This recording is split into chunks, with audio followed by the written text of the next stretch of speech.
Konferensi pers yang dilakukan Polresta Kota Jayapura dalam penanganan kasus tindak pidana persetubuhan terhadap anak dan perbuatan cabul terhadap anak yang dilakukan oleh tersangka FB atau Fahriansyah Budiman, umur 35 tahun terhadap seorang anak di bawah umur berinisial ZAP, 13 tahun yang dilakukan pada bulan Agustus 2023 sampai dengan bulan Desember 2024 di Perumahan Guru SMPN 8 Koya Barat, Kelurahan Distrik Moratami dan Ruang Kelas 9C SMPN 8 Koya Barat. Dalam konferensi pers ini, Kapolresta Kota Jayapura, Kombes Polisi Dr. Victor D. Makbon, menjelaskan kronologi singkat kasus ini. Kapolresta menjelaskan tersangka dengan alasan mau memberikan buku cetak dan wejangan terhadap korban, menyuruh korban ke rumah tersangka di rumah dinas guru SMPN 8 Koya Barat. Setelah tersangka dengan korban berada di dalam rumah saat istri tersangka sedang pergi bekerja. Akhirnya timbul nafsu birahi tersangka yang ingin menyetubuhi korban.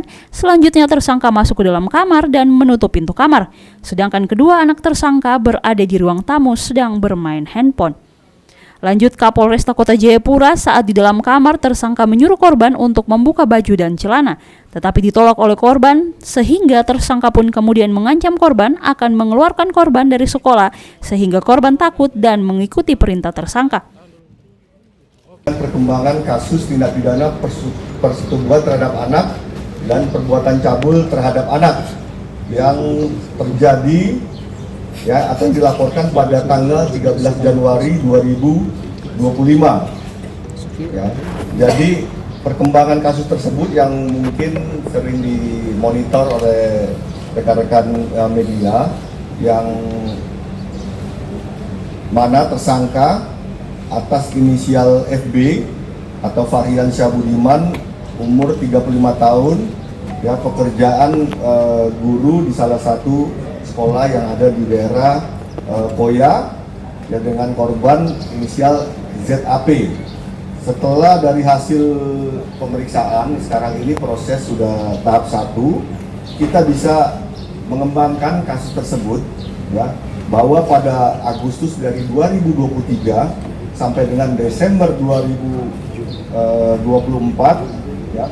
yang bersangkutan sudah 10 kali melakukan perbuatan cabul terhadap korban, dengan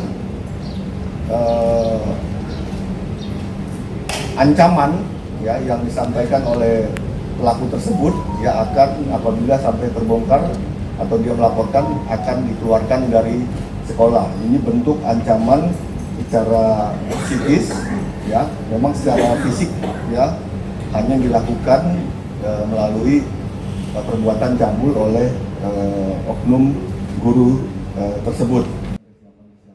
Dalam kasus ini, tersangka telah melakukan persetubuhan kepada korban dari bulan September 2023 hingga Desember sebanyak 3 kali. Bulan Mei, bulan Agustus, November, dan Desember sebanyak 5 kali dengan waktu yang berbeda dalam sehari.